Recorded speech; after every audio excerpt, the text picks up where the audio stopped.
7:07, still not bad. Remember when you started at 9? That one.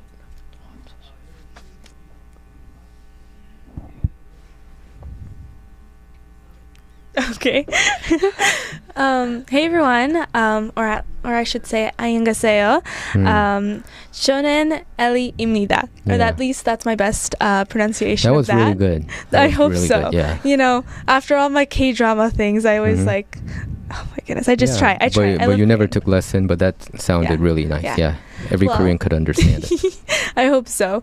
Thank you. So we are back with another episode. Welcome, guys. Tara's actually back. I didn't expect her to be home so soon, but she's here.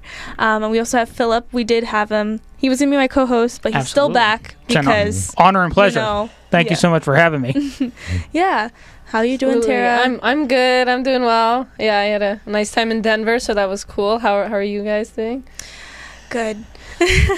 We've been out here, doing stuff. But I think before we get started, so we don't forget, let's do our boba ritual. I would say. I don't know. I don't want to call it a ritual. We should do it together, right? I don't want to call it a ritual. Okay. No. Okay, ready? 1, 2, 3. There we go. Okay. Yeah. Yay. Okay. Should we do cheers or something? Yeah. Cheers. Cheers. Cheers. There we go. God bless. The boba cheers. I got roast today, which is very different for me, but I think it tastes really good. Yeah. Yeah. Okay, let's see. So we have another great guest, and as you can probably tell, he's Korean, Korean American.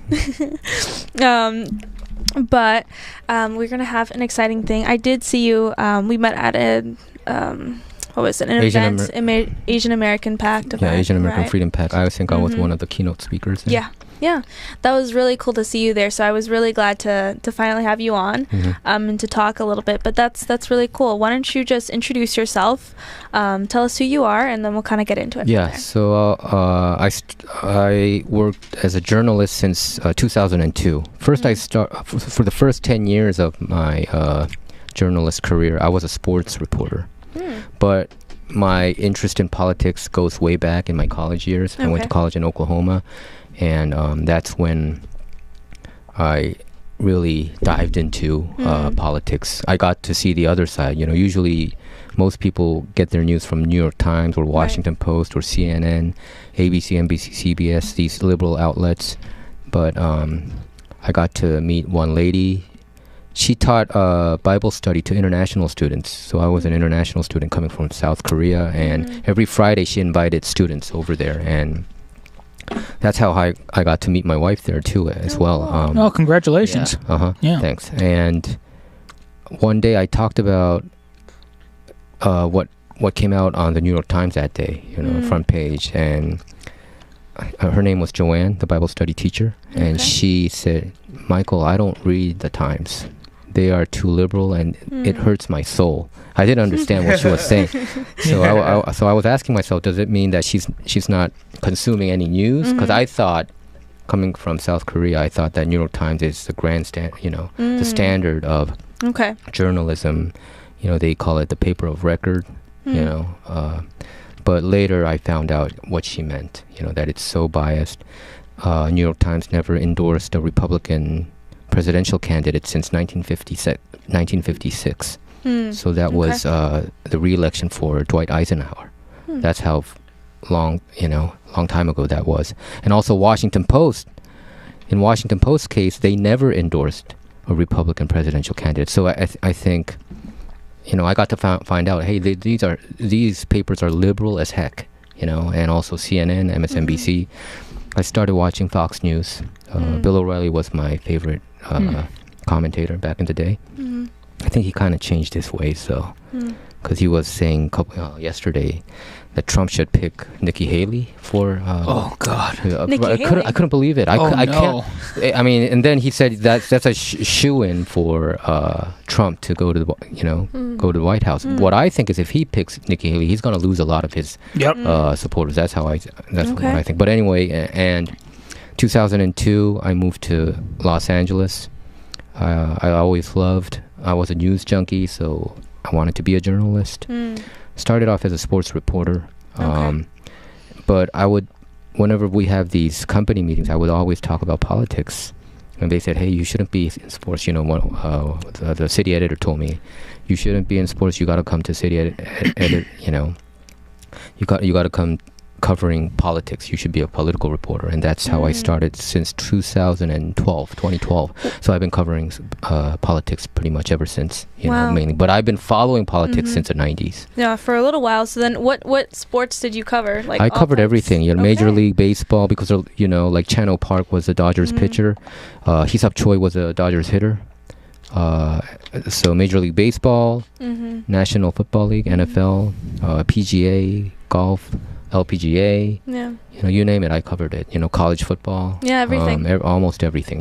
So, and then what was NBA? So you're saying the one like switch was when your editor said, "Hey, let's move over to politics." Because I was also a huge sports fan as well, so I didn't want to change, but I think it was a very good thing. You know, I think God wanted me to go that path. Right. And so were you talking a lot about politics then I think screen? I did. I think, you know, even when I was covering sports, when I would go back home, I would watch Fox News a lot too. You know, I mean, of course I would watch ESPN and Fox Sports. Yeah. But it was always like my relaxing place. You know, it was like my comfort zone. Even as a sports reporter, my comfort zone was politics. You know, so I was you know, I would not just watch TV shows, but also read books, read a lot of political books written by a lot of like Peter Schweizer, who broke a lot of stories. You know, he's the one who broke about the Clinton cache, which is the uranium one thing. You know, I don't know whether I'm going too deep, but when Hillary Clinton was Secretary of State, I think she gave up, so America gave up 25% of uranium to Russia. You know, so they always talk about Russia collusion, but it's actually the Democrats like Hillary Clinton who's been colluding with Russia. You know, they got, the Clinton Foundation got $145 million from 9 Russian businessmen, right? And Hunter Biden got was it 1.5 or 3.2 million dollars from the former mayor of the widow of the former mayor of Moscow. So you know, I mean, these things we should all know about, not just political junkies like me or political experts like me. I think everybody should know about it. And I don't necessarily I didn't consider myself a conservative commentator, because I feel like journalists should be down the middle. And I did support Democrats back in the day, like Barack Obama too, but I can't do that anymore because the media is so it's just so heavily favored towards Democrats. Even the White House correspondents, if you do a poll, I think like 86% or plus support, you know, they're registered Democrats. So it's just nonsense. Yeah, so you did mention, like, coming from Korea, your understanding of, I guess, American newspapers, or at least New York Times, correct, was I think a lot of people, I don't think a lot of people actually read the New York Times, because the New York Times, if you read the article, it's really super long. They're very detailed, and but it's very liberal. But I think a lot of other news that they would read, like for instance, like Yahoo News, or the one who the ones that summarizes the New York Times, because it's such a long article. I don't think people actually go to MIT and read all that. Read the entire thing. I think very few people, to be honest with you. I mean, because it's very detailed. You know, it is the number one paper for the liberals, right? But what was the question again? Well, what is I guess, coming up from outside of America, being a Korean, what is Korea's, like, I guess, outlook into it is New York Times, Washington Post, CNN, ABC, NBC, CBS. They don't even go to ABC, NBC, CBS. It would usually be New York Times, Washington Post, or Associated Press, or Reuters. Now, pretty much all. Are they those, usually very left-leaning? So even conservatives in South Korea, all of them are liberal regarding American politics, because all they consume is translated version of NYT, WAPO, CNN, not MSNBC, but Fox News. You don't see a lot of news outlets in Korea covering what Fox News is reporting. So, for instance, if you ask Bill O'Reilly, they don't know who he is. I think Tucker Carlson people don't know who he is. You know, because Fox News is more of a opinion-driven news network. You know, but I mean, fact-based, in my opinion. Something funny? Yeah. There's a glitch on the thing. Oh no, it's okay. They're fixing it. That's be fine. Who's Nikki Haley? Nikki Haley is a former UN ambassador. She was a former South Carolina governor as well, and she was the last standing opponent to Donald Trump. Yeah, so that's right. But she's very establishment, very hawkish, pro-war, in my opinion, very Ukraine war. Well, I think she gets a lot of backing from the military-industrial complex, like Boeing. She was a board member for Boeing. Yeah. Plus, her husband is in the military. Not to say that immediately draws a line to it, but but just listening to her talk. I actually have her book too. Oh, did you? Her book is you actually read her not book? that bad. It was about the leadership. What was it about going somewhere? Wasn't it? It was the one that she had was about I mean, women I forgot in the title. leadership. That was the one, and it was a really interesting one. It was actually the title is a quote from Margaret Thatcher. Oh, is it? Yes, it's so that's her hero, right? I think her real name is Nimrata, right? Nimrata Haley. She has, it's not Nimrata. Yeah, because she's Nimrata using Haley. her nickname, I believe. Yeah, and right? Either her nickname why or her can't middle she name. use her real name when Barack Obama used his real name? You know, but Nikki Haley, I think. Yeah, why would that draw voters away from Trump if she was the VP? Okay, I think her stance was very anti-Trump. You know, I don't think she's a grateful person, in my opinion, because I think Trump appointed, during the Trump administration, he's the one who appointed her as UN ambassador. And also, she fought him to the end. And the way, when she lost the race in the primary, the way she talked to Trump, you know, I think it's troubling. The way, because she said, even though she lost, usually when you lose, you're supposed to endorse the candidate, you know, but she didn't do it immediately. She did endorse Trump, I think, you know, and she also said, sarcastically, arrogantly, like Trump should try to win the votes of her supporters when she could have done. But I think she did yesterday, right? She did come out and say her delegates should vote for Trump, because I think she's disinvited. She's not invited to the Republican National Convention that's going to be held in Milwaukee, Wisconsin. And I think Trump didn't want to invite her. You know how Trump is. Well, Trump holds grudges, and I think Trump is holding grudge against Nikki Haley because of the way she acted. She got a lot of Democrat money too.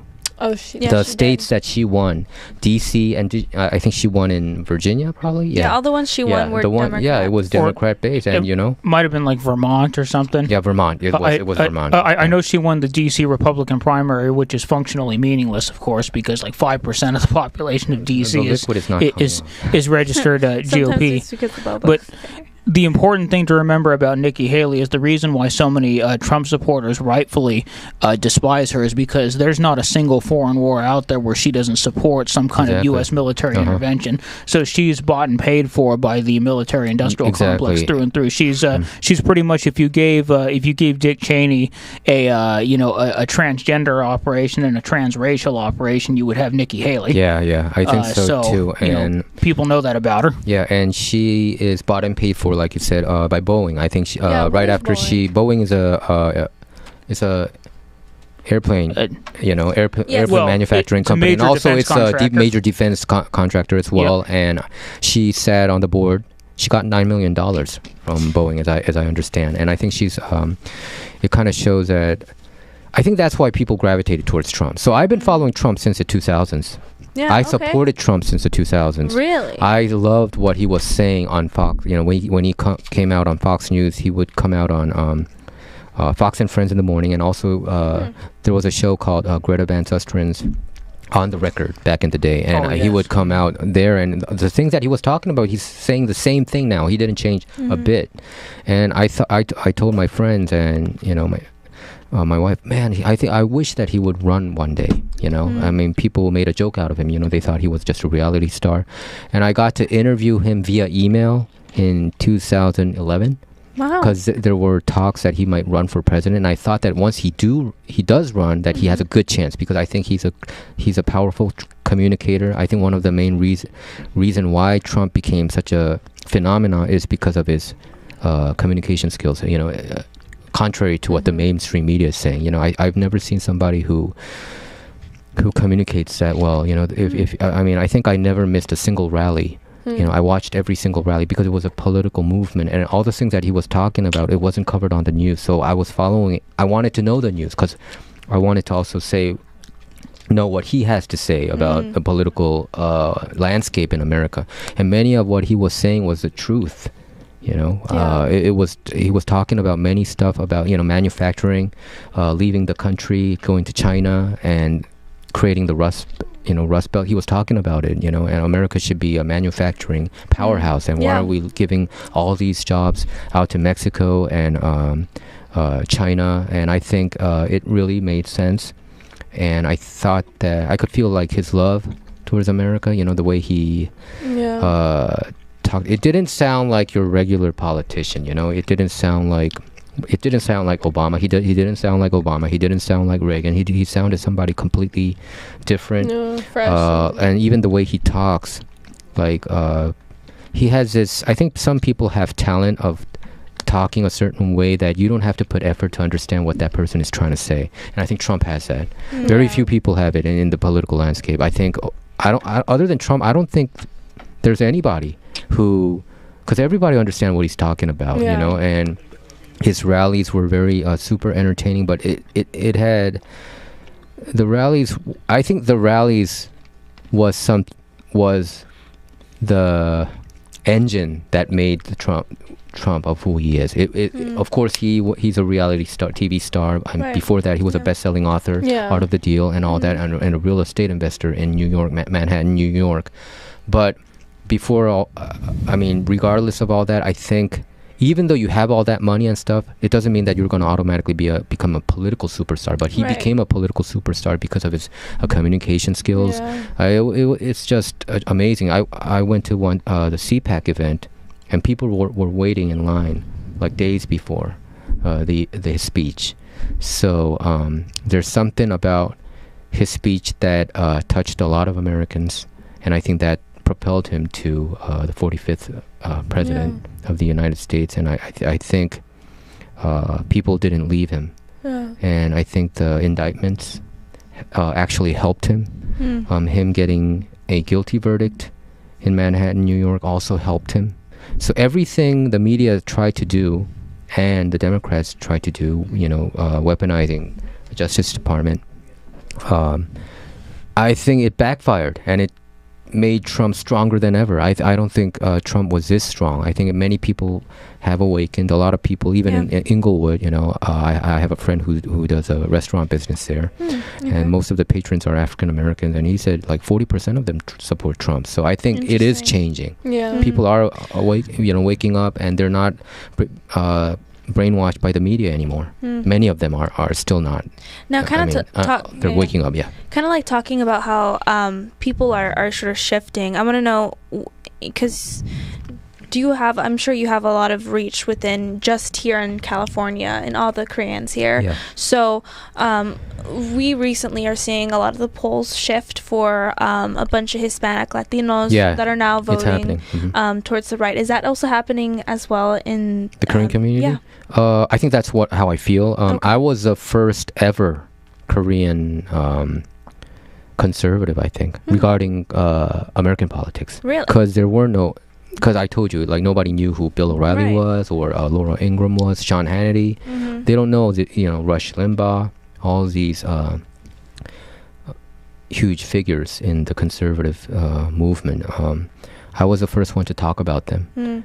So I started talking about them. I actually didn't talk about them. I started writing articles about them because that's where my base is. I'm a writer for, but these days mostly I do commentating because I think that's more of an effective outlet these days rather than writing. But I do see a lot of Koreans.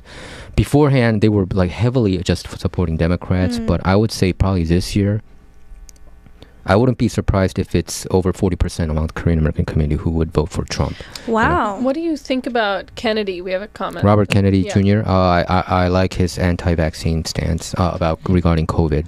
Yeah. Is this on YouTube? I'm always worried because me personally, I've been shadow banned by YouTube a couple times. yeah. You know. So it's okay.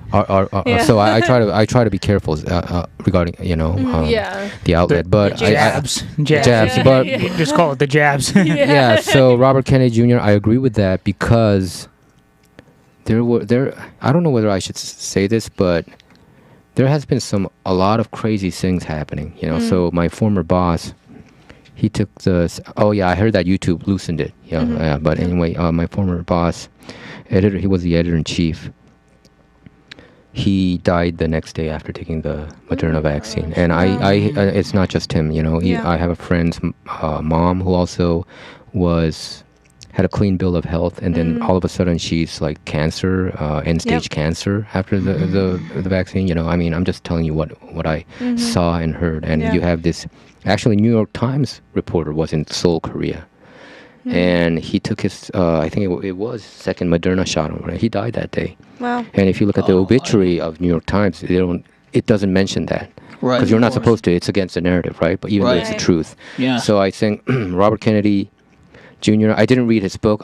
That's one of my to-do list. I want to read his book because I heard that once you read it, you would be super skeptical about all sorts of vaccine, not just COVID-19 vaccine, but COVID-19 vaccine, I think, it came out under Trump administration, right, during the Operation Warp Speed. Yeah. So it came out within 7-8 months. For me, it doesn't make sense how you can come up with a vaccine in that short of a period of time, even though it is called Operation Warp Speed. I think I doubt it. Just the name, you know? And then most absurdly, we were being told by Pfizer and Moderna and by the CDC all along, over and over again that, in their words, these were the most thoroughly and rigorously tested vaccines that had ever been released for general use.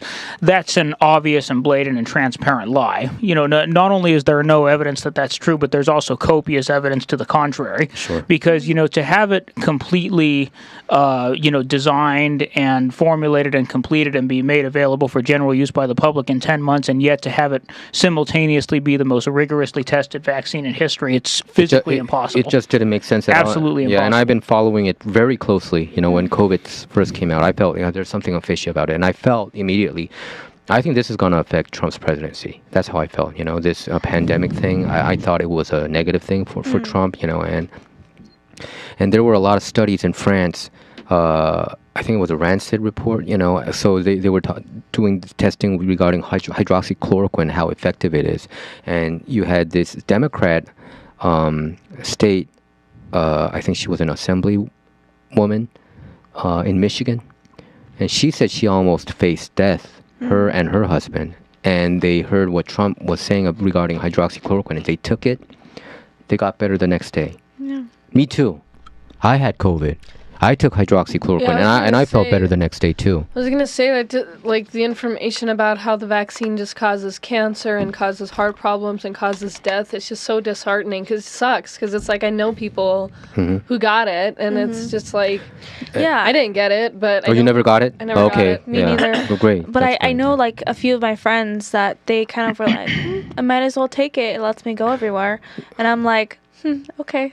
You know We'll what's nothing happens. It sucks, though. Yeah, you know what's really scary? I sometimes I didn't talk about it because it's my personal story, but when the pandemic number was crazy, like in LA County, and so I had this doubt about even the numbers. It just didn't make sense. Because I heard from nurses, it wasn't that crowded, so. When you're supposed to put it in your nose, I didn't put it in, and I just threw it away. Yeah. A couple of weeks later, do you know what came out? Positive. Yeah. Yeah, so I felt like, man, it freaked me out. Does this mean that they're fabricating this? I'm just telling you. So you didn't put in a test. You put the test in the trash. And I wanted to know how it comes out. Yeah. And they gave it to you positive. It came out positive, man. Is that what they were talking about? They referenced the false positives? I think so. I don't know. It freaked me out, though, and I was wondering, hey, is this the whole thing fabricated? There's so much deception. I don't know. I mean, I felt it was very fishy, to say the least. You know, I didn't put it so it should say, you know, it didn't had enough, you know, how do you say, like components that you have to retest it at least, you know, but it didn't say that. It came out positive. So I'm just telling you what happened. So I hear so many situations where, you know, not just hydroxychloroquine, even regarding ivermectin, some people got better. Yeah, but if you say took ivermectin, and even who was it? Chris Cuomo from CNN. Now he's saying that he was the one who criticized people who were taking ivermectin, that it's a horse warmer, or you know, he was disparaging it. But now he's taking it himself because he said I think he's facing some vaccine injury. He said it might be long COVID, but it could be vaccine injury. I know. Who knows? I know some people, even in my own family, that have suffered from vaccine injured or being vaccine injured because of, you know, taking flu shot, taking this shot. But you know, I am curious though, because we are talking a lot about like how the media does lie a lot. Okay, they do. We usually flat see out that. fake news. There's so many of them. But you know, for you, what is the sort of like? Do you have like a sort of ethical code that you go by, or some type of thing that just affirm values that you hold to when reporting? Yeah, the truth. I think we should just tell the truth. Whether you're personally, privately, you might be a conservative or a liberal, but the truth shouldn't change, right? And I think the media actively, for me, they look like they're just a part of propaganda machine. That's how bad it is. You know, even when you look at the Trump-Russia collusion thing, it was all concocted by the Hillary Clinton campaign. They paid. What I understand is they paid $13 million to a legal firm called Perkins Coie, and Perkins Coie hired an operation research firm called Fusion GPS. Fusion GPS has a Wall Street Journal, former Wall Street Journal. He's the one who's a founder of it. And Fusion GPS hired former MI6 agent Christopher Steele, and he's the one who came out with this the Steele dossier. The Steele dossier. Yeah, and it's all BS. You know that Trump in 2013 he hired like 2 prostitutes, and they were doing this golden shower thing in Russia, right? Yeah, and supposedly Putin has that video. Yeah. They have it on him. I think that it was all BS from the get-go. The Russia collusion thing just by itself is just horrendous. Yeah, I mean, it just shows how evil the media is. I remember how Time magazine portrayed all that. You remember the Time magazine, the cover of it, with the White House turning into a Kremlin, you know, Russia. There's a cover of that. Oh, yeah. Okay. Yeah, that's just... If the media keeps on pounding that story, even though it's a complete lie, I think back then probably more than half of Americans believed it. Yeah, that Trump was a Russian puppet, and back. I just want to mention, you know, we were talking about the Operation Warp Speed. I do think Trump did what he had to do to open up the economy. Okay, you know, so we without that, I think we might have. Had an extended period of lockdown. So I just wanted to point that out. You know, one recent kind of, you could say, fake news thing that I've been seeing is just the thing about the debate and people saying, exactly. That Trump too. is just talking about golf, and then Biden doesn't know what's going on. And I don't know, what's your opinion on kind of Gen Z's reaction to the debate? You know, the debate, also that one, it's crazy. You know, everybody know that Trump won that debate and Biden lost it horrendously. I mean, but if you look at it, they fact-checked Trump, but they do not fact-check what Biden said. Like, he flat out lied about that he got the endorsement of the Border Patrol Union, but the Border Patrol Union tweeted out immediately at, I think it was 6:38 p.m. Pacific time, we will never endorse him. They said, we never endorsed him, and we will never endorse him. So I mean, a lot of the things that he said was like, so I Google checked, were there any mainstream media? I mean, I told myself, I mean, you can't, I mean, if you have a fact checker, they must fact check on this one. You know, NYT, WAPO, CNN, none of them fact checked Biden on that. It was all the conservative media, like New York Post or the Hill is probably moderate. They go both ways. Although I did see more Democrats standing up against Biden. Like you had Joy Reid say, Joy Reid, she's I'm concerned horrendous. about Biden, and she was like saying that Obama is nervous about Biden. Like all these Democrats are nervous about Biden running, and Biden's like, I'm not going to back down. Yeah, they were covering it up for him. Everybody knew. I think conservatives knew back in 2019 when he was when COVID hit, he pretty much stopped dementia. all his and people talked about it, and he pretty much didn't do any rallies. I don't even remember him. He was just stuck in the basement. He wasn't doing any campaign activity. So for me, it was kind of unbelievable for him to get 81 million votes. It doesn't make sense. Okay, regardless of the vote count thing, I think what the New York Post, when they broke the Hunter Biden laptop story in October of 2020, all the big tech, Facebook, Instagram, they said it's disinfo by Russian, that it was Russian misinfo, and all the agencies, like, was it 51 agency top level people, they all unanimously said this is Russian misinfo, but that turned out to be all BS. It's actually real, right? The Hunter Biden laptop thing was real. Yeah, so Did you Oh, and I was just going to say about Biden supposedly getting 81 million votes. That's heavily inflated by the fact that in 2020 it was the first time in the history of this country, or perhaps of any country, that a nationwide election was conducted with the use of mass mail-in ballots. It did, yeah. And so that was clearly, it's an obvious subterfuge by the Democratic Party and their allies to deliberately permit and usher in and create opportunities for as much voter fraud as possible. Sure. And it was incredibly easy to do because you had tons of ballots being sent to locations, for whom, the person that the ballot was earmarked for was dead or had moved away, or, you had it being sent to households with people who were not legally eligible to vote either because they were felons or illegal immigrants or whatever. Right. So, and then especially here in states like California, that's compounded by the fact that ballot harvesting is legal in this state. Yeah, it is. You could send 200 mass mail-in ballots to one location, have a couple people fill them all out, and then have a ballot harvester come by, collect them all, take them to a voting booth, and then no one's any the wiser. Yeah, and I think they were planning it all along, and Republicans didn't know what was coming.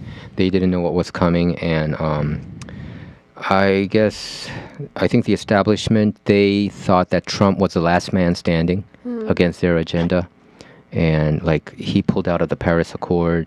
He did a lot of anti-establishment stuff. Didn't he also pull out of WHO for a while, right?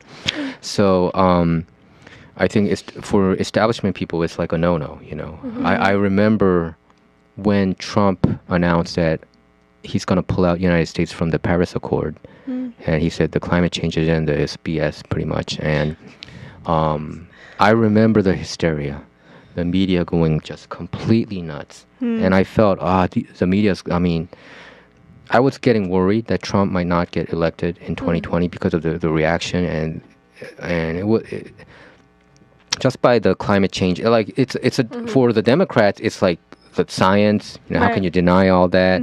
But if you check all the articles, there was a time when they talked about global cooling back in the 70s. There was a Time magazine cover story about it.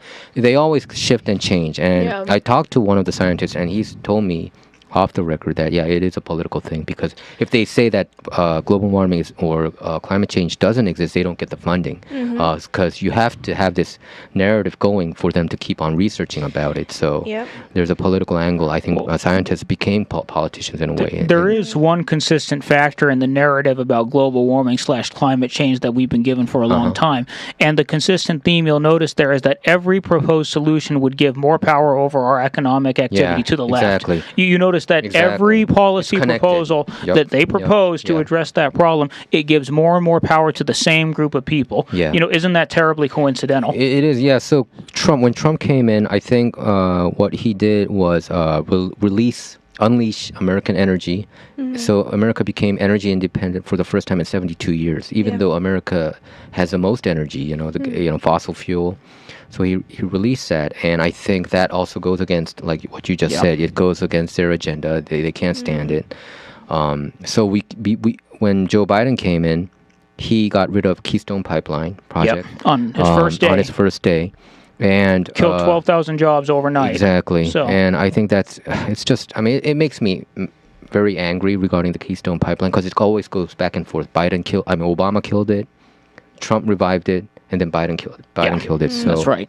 I heard that for business-wise, I think they decided not to do it anymore because it always goes back and forth. Yeah. Because you never know who's going to be the next president. Right. But for America to be independent and then became dependent upon foreign countries like Saudi Arabia, OPEC, I think that's heinous. I mean, America has all the oil.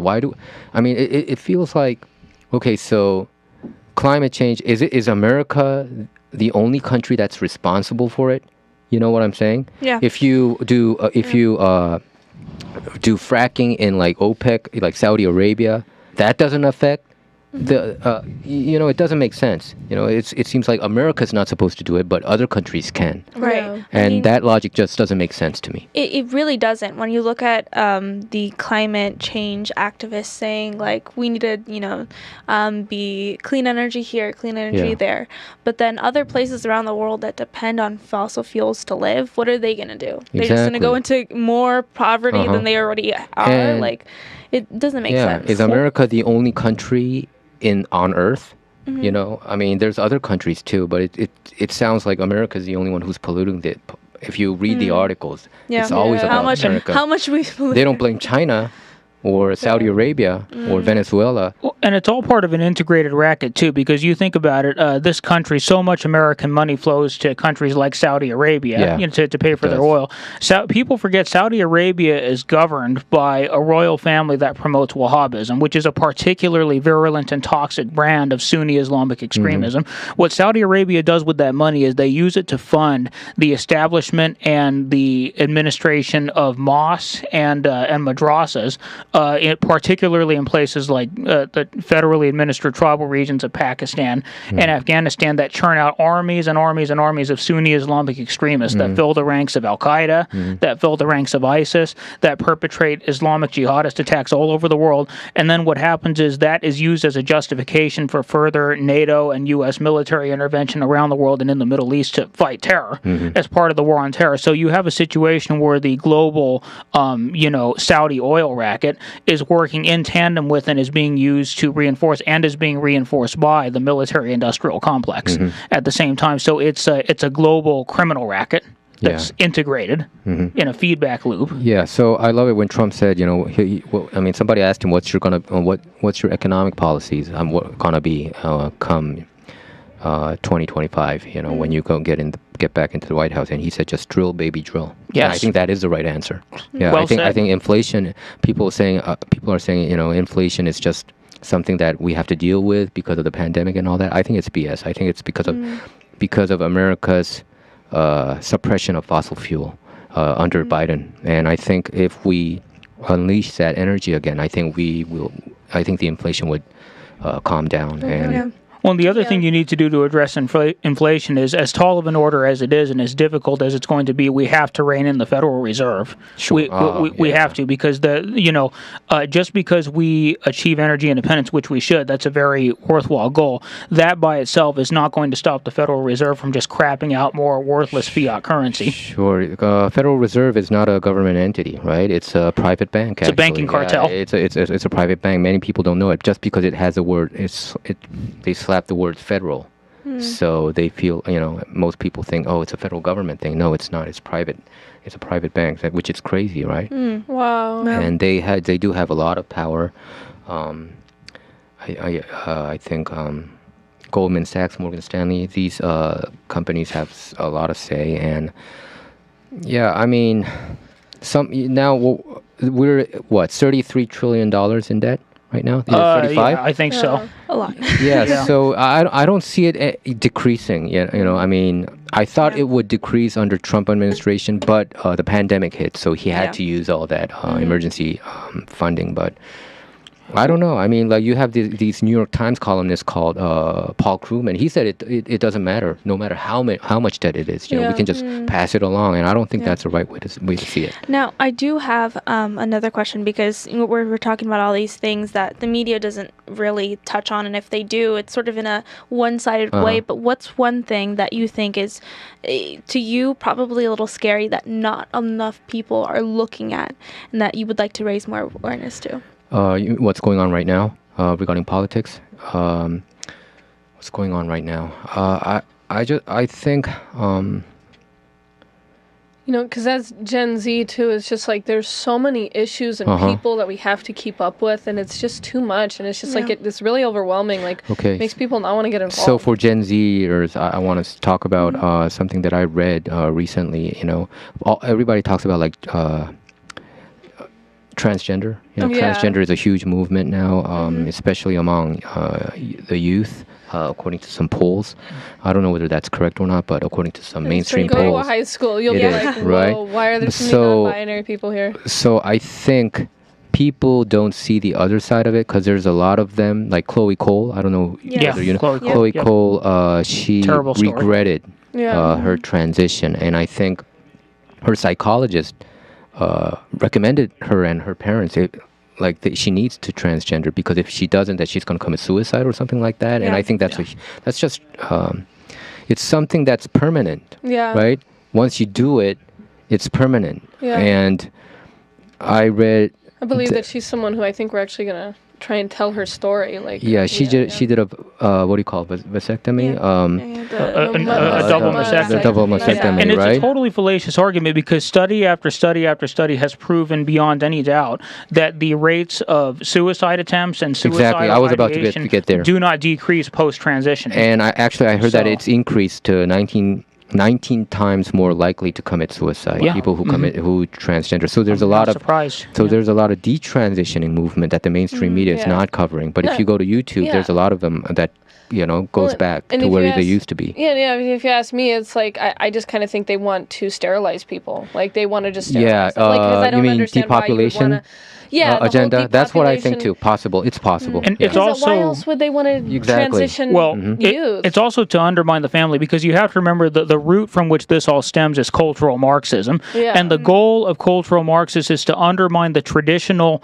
institutions that underpin society. So they want to undermine and destroy mother and fatherhood, the traditional family and traditional faith. So they always come after those. One of the ways you undermine and destroy the traditional family is by undermining and destroying our understandings of sexuality and proper gender roles. Well, and if you look at the founding documents, it's like, what are we protected under?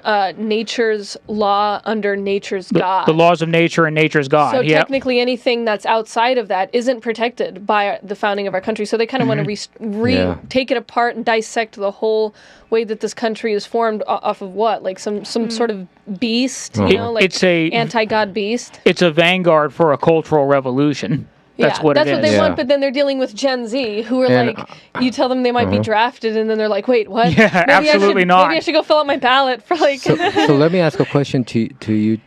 So how many percentage do you think are in this LGBTQ group among the Gen Z? It's growing. Okay, when I was in high school, I was probably like 20. I just went to a few different schools, so I'd say that one public school I went to wasn't huge or anything. I'd say I noticed maybe like 25%. 25%. But now, I have a cousin who recently graduated. She was telling me that all the popular kids there, all non-binary. So then, and then what about all the popular kids? So they do it for attention too. That's what I heard too. You could you're one of the hip kids. Looking androgynous is in right now. Like they can't tell if you're a girl or a boy. Like, are you cross-dressed or something? Like metrosexual. Yeah, exactly. It's like this, and then there's this other thing too, because we were talking about what's at risk with Gen Z, and it's really, I think, attack of relationships in general, like healthy relationships. Like if you look at it, 8 out of 10 guys are not even getting a date from a Gen Z female because 8 out of 10 females are just dating the top 20% of guys. Gen Z also doesn't know how to vote too. date. They don't know how to date. Why don't they know how to date? They really don't. Well, what does it mean to date? What does it mean to date? Yeah. Well, the thing is originally what I would think dating is more like a courting thing, right? Where you actually have a purpose to an end goal in it. If you're not, then you're just like their having purpose fun. is to hook up, Right, Yeah. you're just having fun. Yeah, exactly. So it really isn't necessarily. And I think people didn't realize how serious this problem is until the pandemic hit. The parents got to see what their kids were learning at school. And the suicides went up. Yeah, and suicide went up. And I think that's when a lot of people woke up and said, hey, this is nonsense. Especially regarding the transgender thing. I saw some of the sex education books, and it was teaching kids how to have some homosexual relationship. Yeah. And it's very detailed. It's almost pornography. Well, they Yeah. they teach 15. I was in a sex ed class when I was like 14, 15, and they were teaching us how to use a condom. And I'm like 15, and I'm just like, wait, I don't even know what this is right now. I don't understand this. Like, why are you spraying this on us? Yeah, It's a public education. all of the books currently right now are more like pornographic, like reading. Yeah. Like, it's very interesting because, like, me, who's an avid reader, I have to look out for certain books that are actually targeted towards me. Yeah. Right, as a young adult, and it's crazy. They actually had to make a separate genre specifically for like young adults that don't want to grow up but still want young characters and stories. It's crazy. Yeah, no. Okay. Well, for me, my perspective is also unique because it's like, okay, I was kind of a product of party culture and all this stuff. And then I became pregnant at 17, and it was just like, or late 17, and it was just like, okay. And then they tell you, well, go get the abortion. Now it's time for you to get the abortion. Like, now it's time to utilize your freedom. Okay, it's okay that you got in this position. Kind of celebrate it, right? Yeah, they kind of celebrate the abortion, and they did. Planned Parenthood 100% presented it to me as a unideal form of birth control. It's like Plan C. So that's, but then I turn around, I don't get the abortion. By the way, if you look up like teen mom on Wikipedia, it comes up with, it brags about the rate of youth that are getting abortions and lowering the teen mom. Oh, so they rate. brag about it. They brag that about we the amount of prevented abortions, teen pregnancy. Yeah, and in the teen moms, single moms. Exactly. The highest rate of teen parents, like teen moms in America is actually Native Americans, then Hispanics and blacks, and then down here is white, and they'll say, we're really proud of like the white population because they utilize birth control options such as like, Plan B or abortion, So, it's like they're like rewarded for that. Well, me not getting that abortion was the best thing that ever happened to me because it was like, I had a 180 shift. I turned away from it, and then it was just like the title, 180 shift. Yeah, exactly. And I just started like waking up to more and more. I was just like, wait a minute.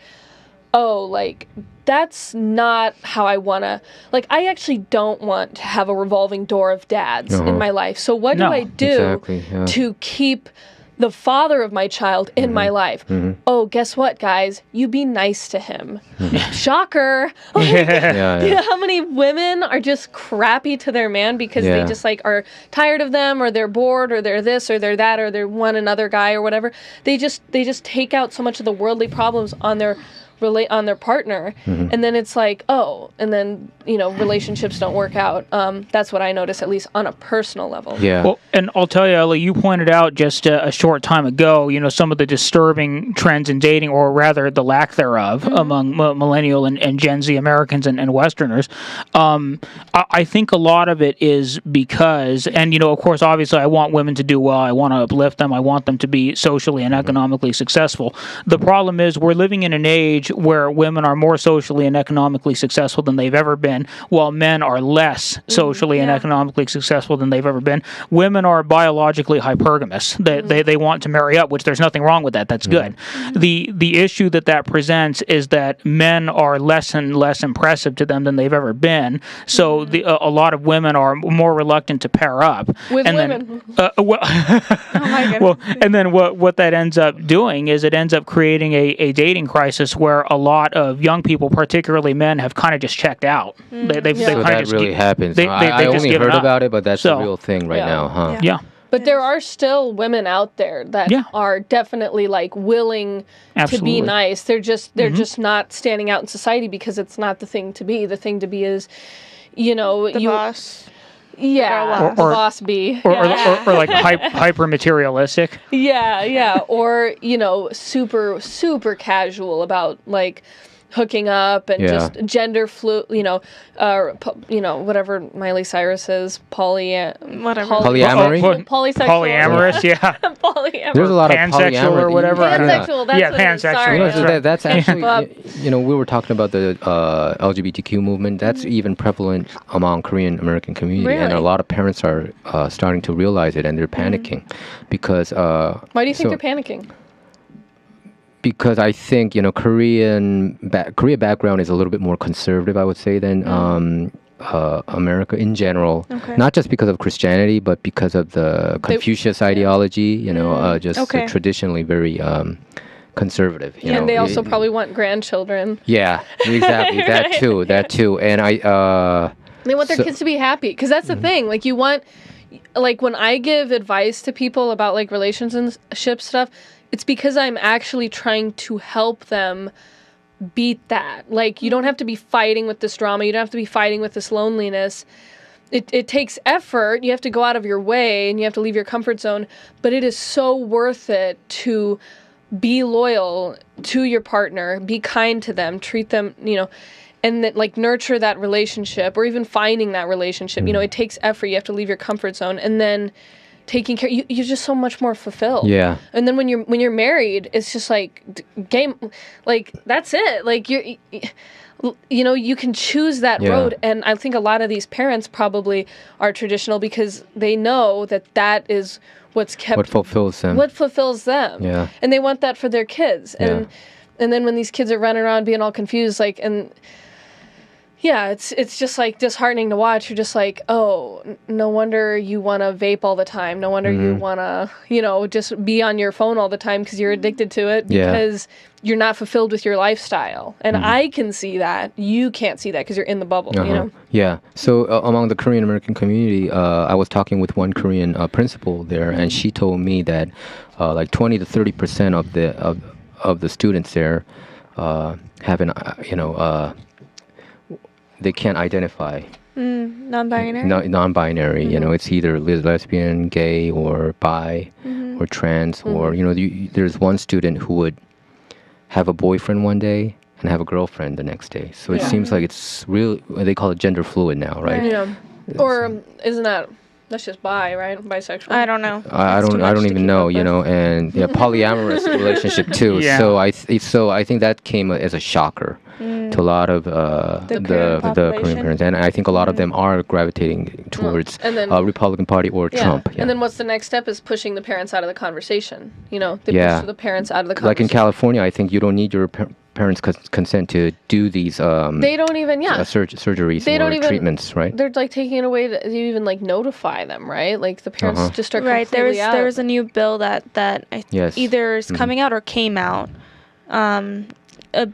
Doing that. Looking back on myself at 16, 17, oh my gosh, I would have got one of those weird things. Like, I know because I was so confused. Like, I mean, kids, they don't know what, you know what I mean? They're immature, so they want to do something that might be hip at the moment, and I think... Well, and they think it's going to be the answer, because that's what they're being told. Oh, you're unhappy? By the way, I heard about that, yes. 16-year-olds are unfulfilled, unhappy, because that's... It's a complicated time in life. It's a complicated time. You got all the hormones. It's supposed to suck. It's, it'll pass, like, for, 7 years, but it's like... that they're being told that it's the medicine, it's the answer, and that's what I think the pharmaceutical company pushes all the time. Oh, I have the answer. I heard that a lot of psychologists, they would, who are pro-transgender, saying that once you transgender, you're going to be like free from all this misery that you're going through. And I think a lot of people get tricked into that. I don't understand it either. I don't understand it either. Are the hormones, do they have like for me, it looks like they're walking into a deeper misery, but I just don't, They are, they're walking into pure confusion. Yeah. But, they're walking, why would, like... I'm not very reliant on the medical industry. I feel like I can see what they can do. Okay, they can fix your broken arm. They can handle a lot of like life-threatening situations. But I'm an asthmatic, and I have been waiting for them to cure my asthma my whole life. Okay. They just can't do it. And it's like, you know, and that's the thing. I've been looking at the pharmaceutical company's solution. They always just put a Band-Aid over the real problem. Drugs. Yeah. Just Yeah. more, Right. more prescriptions. Just more Exactly. prescription. I still think- have to take an inhaler every single day, and I don't think I'm like, am I going to be 90 taking this stupid thing? You know? Yeah. Well, and what I also love is that the CDC, especially during the height of the pandemic, they expected us to believe that they care about our health. Now, they're an agency of the U.S. federal government. The powers that be were screaming that they care about our health. That's why we need to take these vaccines and these experimental products they're shoving at us. At the same time, they turn around and they use taxpayer money to subsidize the manufacture of high fructose corn syrup, which is a literal poison. Yeah. That kills millions of Americans every year with the Yeah. soft drinks that they're addicted to. So it's like that. That's What's their excuse for that? it's a Money? completely incongruous Yeah. message. They care about our health, but they subsidize the manufacture of poison. Oh yeah. Yeah. So- If they cared about our health, yeah, they would be doing things completely think so. differently. Like I mean, they would be, yeah. Like Russia bans GMO, right? But we take it here, though. You know, I didn't know Russia banned Yeah, GMO, there are but- some nations that bans there's- GMO, but I think a lot of like America. I even we- heard that Mexico banned Takis, and we still have Takis. Mm-hmm. For some reason. They still have it out there. They do still have Yeah, it? Okay. I'm pretty sure. right. But Fake news. I did want to know, for people who are looking for true news sources or sources that they Yeah. can at least trust, or how should people go about looking for news and being able to filter through that? Okay, so I think the ones who are already conservative, probably they already know, but the ones who are liberals, we were trying to wake them up, to not just blindly supporting, the mainstream narrative. So I would say read the opposite point of view. And then you make your own decision. I think in many cases you don't get to see the opposite point of view. The people who just consume the periodicals that I just mentioned, NYT, WAPO, CNN. If you just consume that, you're gonna just get the same narrative over and over again. Why not flip over to Fox News or Not to mention, Epoch Times or National Review? There's a Daily Caller, Daily Wire. Or I think in the conservative movement, I think it's more commentator based. I think more so Yeah. than the liberal I would side. guess So like Dan Bongino or Tucker Carlson or. But that's really good advice, though. Just read opposite points, Exactly. and even look for alternative ones Yeah. too. Like Uh-huh. that's one thing about RFK. I mean, he is really like pro building the border.